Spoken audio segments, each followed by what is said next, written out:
আসসালামু আলাইকুম গাইস, আশা করি সকাল আলহামদুলিল্লাহ ভালো আছেন। তো আজকের এই ভিডিওটা করার উদ্দেশ্য হলো যে আমি গবেষণা করে একটা জিনিস জানতে পারছি যেটা আজ পর্যন্ত কেউ জানতে পারে নাই।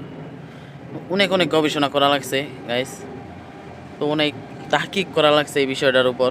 তো আপনারা যদি এই বিষয়টা জানতে চান এখনই বলবো, কিন্তু আপনারা আগে সাবস্ক্রাইব করেন চ্যানেলটা এবং একটা লাইক দেন। তো গবেষণাটা করতে হলো গিয়া যে বিষয়টার উপর ভাবলাম ভিডিও করে আপনাদেরকে জানাই দিই। গবেষণাটা হলো আপনাদের ঘরের মধ্যে যে এত ঝামেলা হয়, ঝগড়াঝাটি হয়, প্রত্যেক দিন কিন্তু আপনাদের ঘরে ঝগড়া হয় না? প্রত্যেক দিনই আপনাদের ঘরে ঝগড়া হয়। এটা কেন হয় জানেন? হ্যাঁ, আপনাদের ঘরে এত ঝামেলা কেন হয় এটা কিন্তু জানেন না আপনি। এটা শুধুমাত্র আপনার জন্য হয়। এই ঘরের মধ্যে ঝগড়া শুধুমাত্র আপনার জন্য হয়। বিশ্বাস যান না?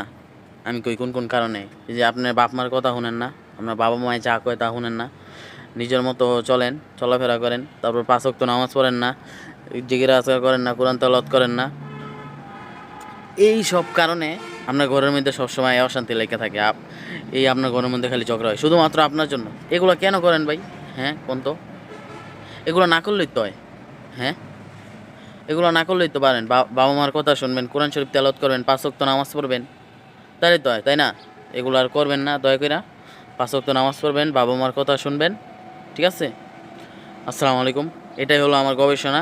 অনেক গবেষণা পরে এই জিনিসটাই আমি জানতে পারছি। তো আরও বিভিন্ন গবেষণা নিয়ে আসবো, আপনাদের মাঝে তুলে ধরবো। তো আমার জন্য দোয়া করবেন। আসসালামু আলাইকুম, আল্লাহ হাফেজ।